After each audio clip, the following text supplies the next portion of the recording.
menyambut kedatangan Ramadan dengan ucapan marhaban ya Ramadan.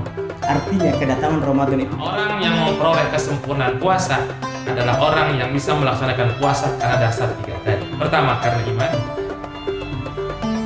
Apabila rasa cinta ini sudah timbul dalam hati kita pada Allah Subhanahu maka di dalam kondisi yang menakutkan sekarang ini, ketika kita tenang, jiwa kita tenang, mentalitas kita tenang menghadapi situasi, kembali kepada Allah, kita mohon ampun kepada Allah, dan kita berniat sungguh-sungguh. Apa yang menjadikan tolok ukur keberhasilan seseorang melaksanakan ibadah puasa? Harus meningkatkan kualitas sabar dan ikhlasnya pada tataran aktual.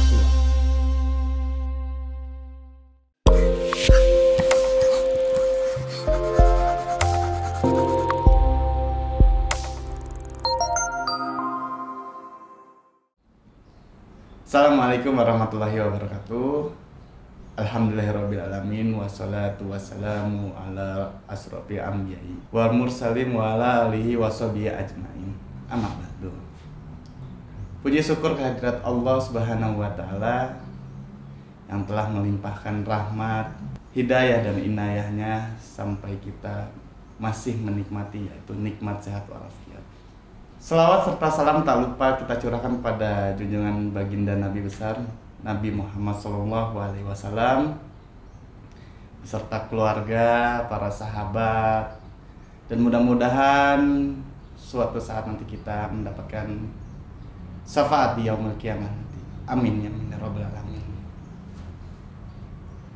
Bicara tentang sabar, ikhlas dan tawakal, di mana tiga hal ini selalu berkaitan, di mana sabar, ikhlas, kebanyakan orang adalah ilmu yang paling berat dilakukan, karena ilmu ini tidak hanya bisa dikendalikan dengan pikiran tapi melainkan dengan hati. Tema di episode hari ini adalah tentang sabar, ikhlas, dan tawakal. Di tengah-tengah kita alhamdulillah sudah kehadiran Ustadz Muhammad Nur Hasan. Assalamualaikum Ustadz. Waalaikumsalam warahmatullahi wabarakatuh. Sehat Ustadz hari ini? Alhamdulillah sehat. Ustadz, tentang tema episode kita hari ini, kita akan membicarakan tentang sabar, ikhlas, dan tawakal. Mungkin Ustadz punya cerita sedikit tentang tema kita hari ini. Silakan Ustadz. Assalamualaikum warahmatullahi wabarakatuh. Waalaikumsalam warahmatullahi wabarakatuh. Sahabat insan Al-Kausar yang Allah muliakan, kesempatan kita bersilaturahim pada kesempatan Ramadan tahun ini mungkin sebagian orang melihatnya berbeda, dan itu sangat wajar. Namun harus ada sesuatu yang tidak berbeda ketika kita berhadapan dengan Allah Subhanahu wa ta'ala. Dimanapun, kapanpun, siapapun yang ada di sekitar kita, hubungan kita dengan Allah tidak boleh berubah dan berbeda. Tadi kita akan ngobrol, kita akan mengkaji tentang sabar, ikhlas, dan tawakal. Ada satu kisah yang Imam Ghazali torehkan dalam literasi beliau tentang ketiga hal tersebut, di mana pada zaman Nabi Musa ada seorang pemuda yang fasik, berbuat kerusuhan, keonaran dengan fasilitas keuangan yang memadai, dengan keluarga yang sebetulnya seharusnya bahagia. Di kampung itu keluarga, masyarakat, saudara-saudaranya merasa terganggu, merasa terzolimi, merasa tidak nyaman karena perbuatan fasiknya, caci maki, kemudian sering memfitnah saudaranya sendiri demi keperluan pribadi. Di zaman Nabi Musa, orang yang berbuat fasik maka dia akan dijauhkan dari keluarganya. Dia diperintahkan oleh Allah untuk pindah ke kampung sebelah, Kak Sendi. Setelah pindah ke kampung sebelah, tidak sampai di situ, Allah mewahyukan kepada Nabiullah Musa untuk dipindahkan ke kampung yang satunya lagi karena tetap berbuat fasik. Sampai Allah berfirman kepada Nabiullah Musa, pindahkan pemuda fasik itu ke Mafazah. Mafazah itu satu padang pasir tandus tanpa ada kehidupan sama sekali, termasuk lumut saja tidak hidup. Air pun tidak ada. Nah, kalau kita sekarang sedang PSBB atau social distancing, itu tidak seburuk pemuda yang fasik yang diusir oleh Allah. Tidak. Jadi nasib kita masih jauh lebih baik ketimbang pemuda yang berbuat fasik pada masa Nabiullah Musa alaihissalam. Kemudian di Mafazah itu, kata-kata Al-Imam Al-Ghazali, dinazakkan dari keluarga. Anaknya yang dicintai, yang terlihat setiap hari menghiburnya, hilang jauh. Kemudian istrinya yang mencintainya, melayaninya, mendampinginya, sharing gagasan, bagaimana mendidik anak-anaknya, orang tuanya yang mendukung kegiatannya. Tapi setelah berbuat fasik ditinggalkan semua karena dinazakkan oleh Allah jauh di Mafazah, padang pasir yang tandus sekali. Namun ada pelajaran yang diberikan oleh Imam Ghazali dari kisah ini. Di tengah-tengah Mafazah itu, si pemuda ini sakit karena asupan gizinya tidak ada. Kemudian yang biasa makan makanan yang enak, kalau di kita 4 sehat 5 sempurna, di tengah padang pasir tidak ada, bahkan air pun tidak ada. Akhirnya tersungkur di tengah padang pasir. Dan pemuda ini meratapi keindahan-keindahan ketika pemuda ini belum berbuat fasik. Akhirnya pemuda ini berkomunikasi batinnya, menyesali perbuatannya kepada Allah. Ya Allah, perbuatan fasik selama ini sudah menjauhkan saya dari keluarga saya. Tapi tolong ya Allah, jangan Engkau jauhkan yang satu ini, yaitu rahmat-Mu dari hadapanku. Sehingga tidak lama kemudian Allah mendengar nazak orang tersebut. Akhirnya Allah mengutus bidadari dan malaikat untuk mensifati sifat keluarganya yang jauh ditinggalkan, diasingkan, dan dia mengasingkan diri menazak di padang pasir itu. Kata Allah, mengapa demikian wahai Musa? Karena rahmat kasih sayangku amat luas. Rahmat kasih sayangku amat jauh lebih besar ketimbang dosa dan kerusakan yang dibuat oleh orang tersebut. Sehingga orang tersebut kembali ke hadiratku. Wa wasala ila rahmatillahi, dan dia suci hatinya dan aku terima, maghfuron lahu, sehingga disitulah ada kata-kata pertama orang yang meninggal husnul khotimah, al-maghfurlah. Dari hal tersebut kita bisa lihat bahwa apa yang terjadi pada diri kita, jangan cepat-cepat menyalahkan situasi, kondisi, keadaan yang ada, apalagi sampai menyalahkan orang lain gitu, Kak Sendi. Dan setelah itu jangan sampai kita lupa memasrahkan diri kita kepada Allah, yaitu tawakal tadi. Lalu sabarnya di mana? Sabar ikhlas apa yang Allah putuskan terhadap nasibnya, jauh dari keluarganya dan yang lainnya. Itu ikhlas, bahkan mengharapkan ridho Allah Subhanahu wa ta'ala. Begitu juga adik-adik atau anak-anak yang di rumah, ikhlas dan ridho mendapatkan tugas-tugas dari guru-guru. Kendati tidak seperti di sekolah belajarnya, di rumah sama saja. Dan kemudian ditambahkan oleh Imam Ibnu Athaillah bahwa orang yang memiliki sifat sabar, ikhlas, dan tawakal itu adalah orang yang paling berani di muka bumi. Karena apa? Karena orang tersebut memiliki ukuran yang ukuran itu sejalan dengan ukuran Allah. Kemudian ada tokoh tabi'in namanya Wahbah bin Munabbih. Beliau mengatakan ada satu nabi mengabdi kepada Allah, beribadah selama 50 tahun. Kemudian orang tersebut diampuni dosanya oleh Allah dan dinyatakan dimasukkan surga. Lalu orang itu bilang, "Ya Allah, mengapa saya diampuni? Saya tidak pernah berbuat dosa." Lalu Allah memerintahkan urat nadinya untuk menarik dengan kencang-kencangnya sehingga seorang nabi ini akhirnya kesakitan. Dan setelah kesakitan Kak Sendi, maka Allah menegurnya, hanya mengutus satu urat saja. Nah sekarang wabah corona, berapa saudara kita yang tidak ada, sehingga wabah ini, musibah ini kita jadikan sebagai peningkatan kesabaran kita, keikhlasan kita, dan ketawakalan kita kepada Allah Subhanahu wa Ta'ala. Sahabat Insan Al-Kausar, mudah-mudahan kisah singkat dari para nabi dan tabi'in ini bisa memposisikan kita dimanapun kita berada, apapun keadaannya, situasi dan kondisi yang terjadi, belajar dimanapun tetap belajar. Bahkan ibadah sholat Jum'ah yang tadinya ramai dilaksanakan di masjid, kita harus berikhlas dan bersabar atas dispensasi yang Allah berikan karena ada wabah ini, demi mencegah itu. Dan sudah diatur oleh Nabi untuk tidak melaksanakan sementara sholat Jumat dan melaksanakan ibadah jamaah di rumah zuhur. Dan itu juga ada hikmahnya, memfasilitasi keluarga kita dekat kepada Allah.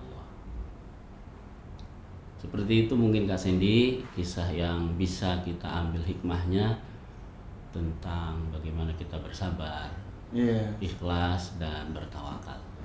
Insya Allah ya Ustadz ya, kalau misal kita udah mengendalikan ilmu sabar itu dan ikhlas. Baik Ustadz, tadi kan kita udah bicara tentang sabar, ikhlas dan tawakal Ustadz.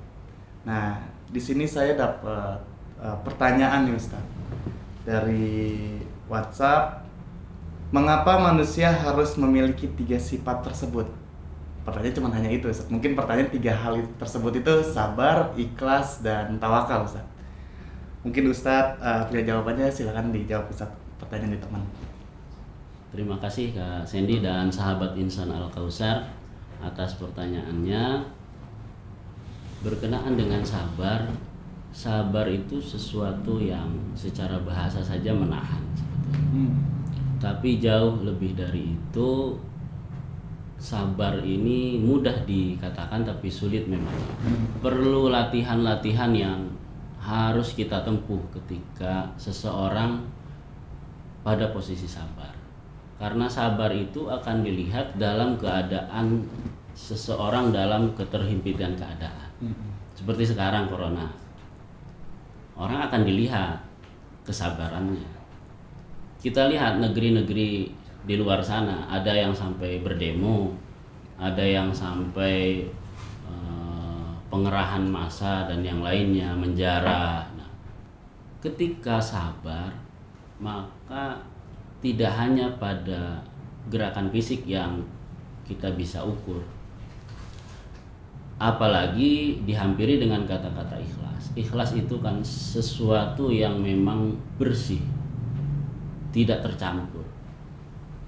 Apapun motivasi kita harus merujuk pada namanya nilai-nilai ketuhanan. Maka modal dasarnya adalah ikhlas dan sabar. Ketika orang memiliki 2 sifat ini yang sudah terlatih, dilatih setiap hari, itu namanya konsekuen atau yang disebut dengan istiqomah. Setelah pada tataran istiqomah nilai ikhlas dan sabarnya, maka itu belum cukup kata para ulama-ulama tasawuf. Harus meningkatkan kualitas sabar dan ikhlasnya pada tataran aktual.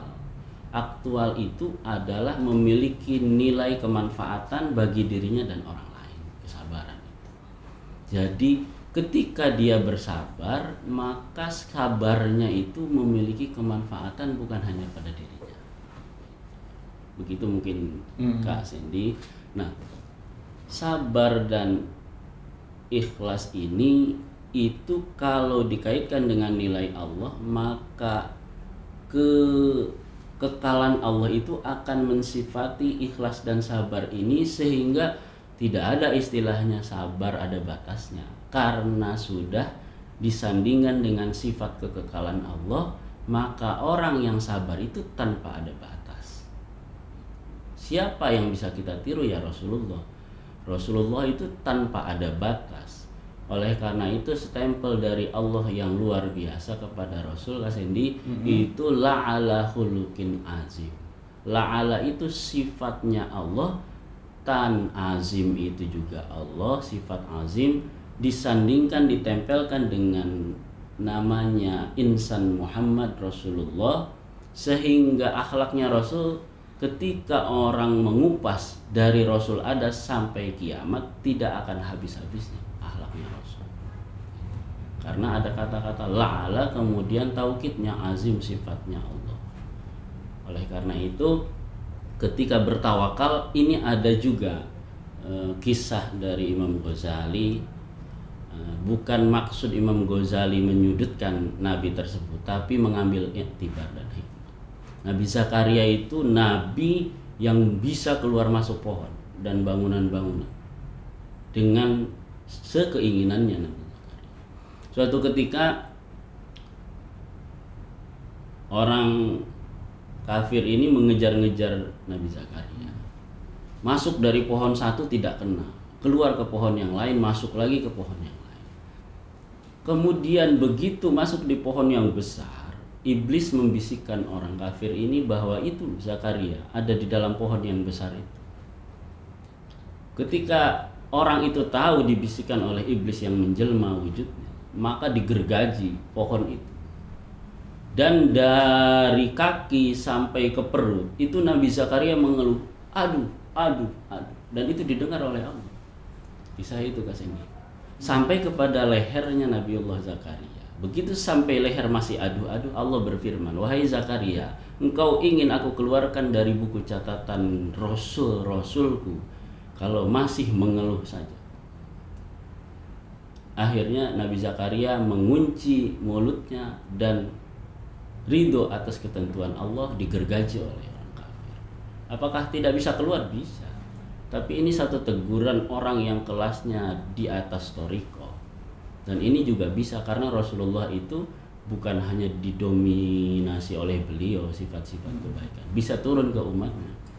Kasendi, misalnya adik-adik kita yang di rumah. Kenapa demikian? Kajian para ulama, sahabat insan Al-Kausar, Nabi Zakaria lupa bertawakal kepada Allah karena sudah saking biasanya keluar masuk pohon, lupa kalau yang berlindung itu, yang patut dimohon perlindungan adalah Allah.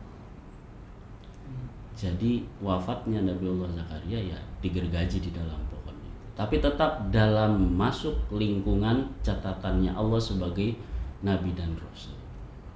Mudah-mudahan adik-adik kita, ya kita semua dalam kondisi seperti ini, ketawakalan kita justru jauh lebih diuji. Ketawakalan dan kesabaran. Sabaran tiada batas.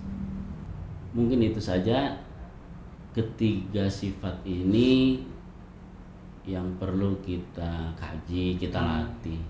Kita cari teorinya tentang sabar, tentang ikhlas, tentang tawakal, dan kita lakukan treatment langkah-langkahnya.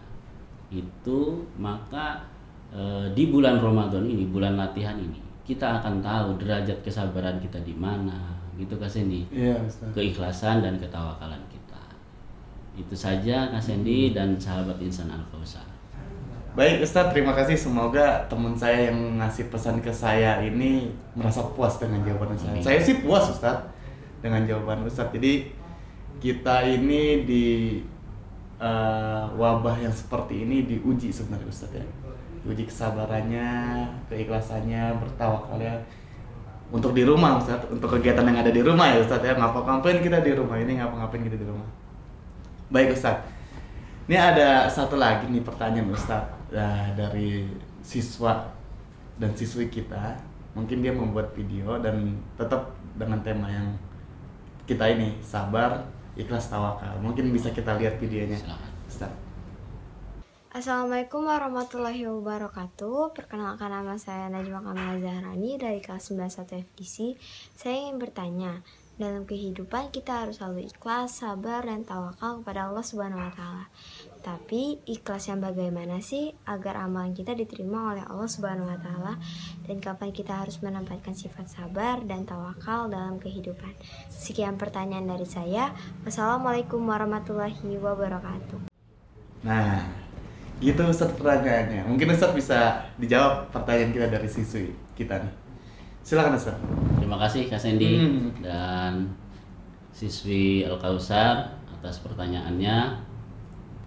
Berkenaan dengan 3 sifat tadi, bagaimana kita bersabar, kemudian dengan modal ikhlas dan bertawakal kepada Allah, itu seharusnya dan idealnya tidak terbatas oleh tempat dan waktu, kapanpun, dimanapun, karena 3 sifat ini tidak pada sampai titik puncaknya.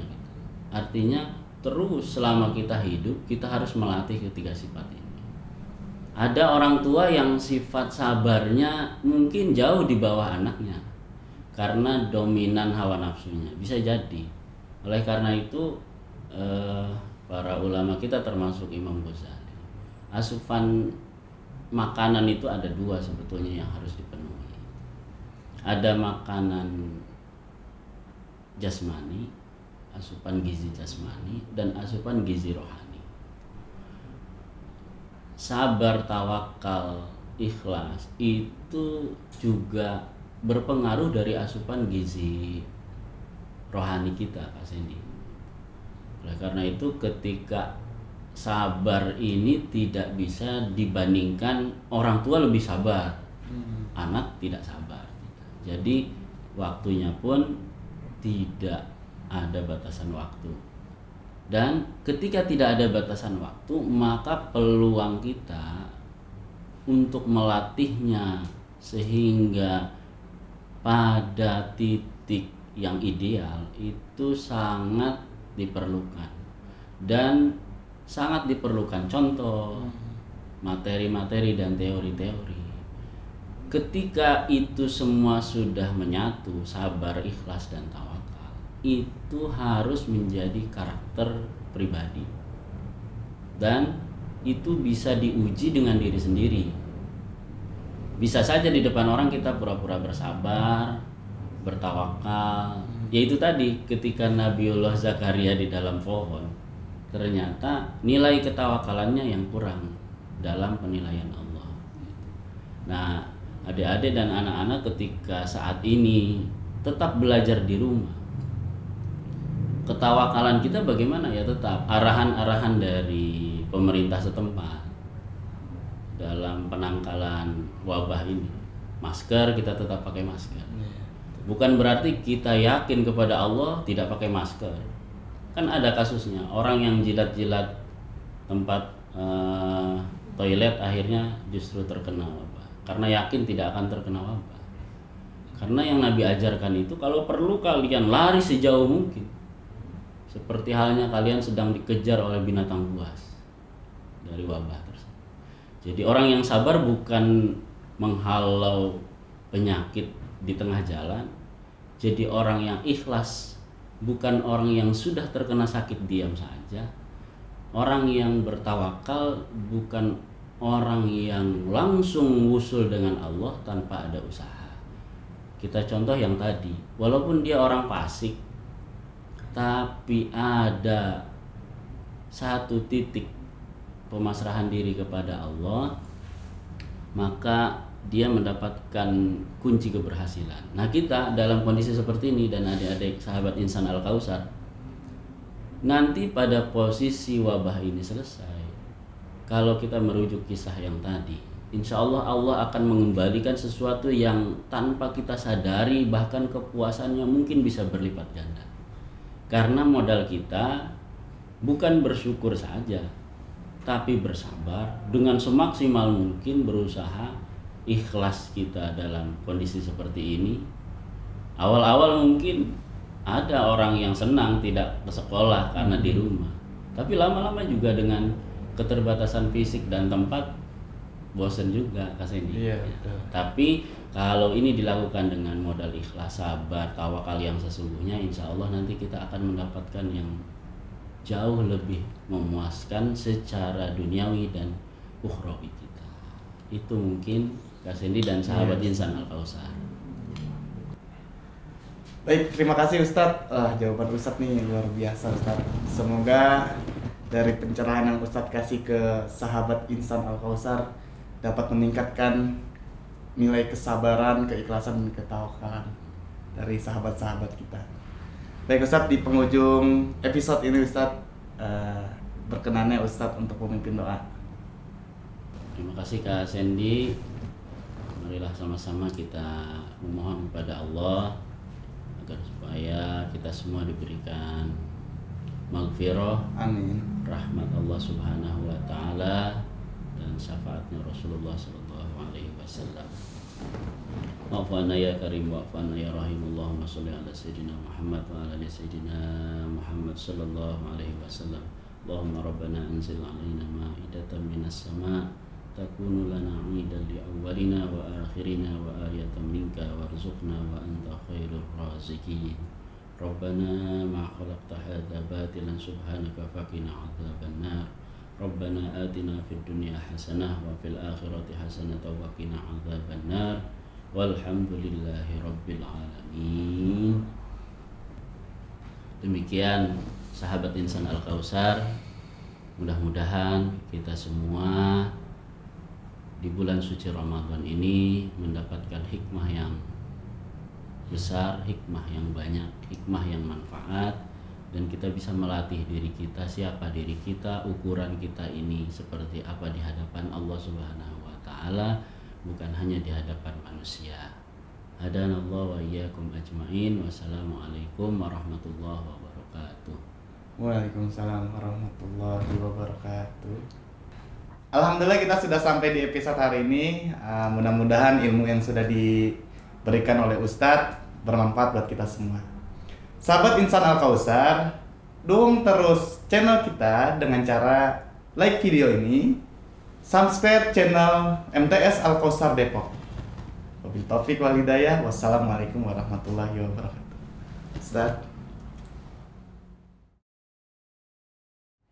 ولنبلونكم بشيء من الخوف والجوع ونقص من الأموال والأنفس والثمرات وبشر الصابرين الذين إذا أصابتهم مصيبة قالوا إنا لله وإنا إليه راجعون أولئك عليهم صلوات من ربهم ورحمة وأولئك هم المهتدون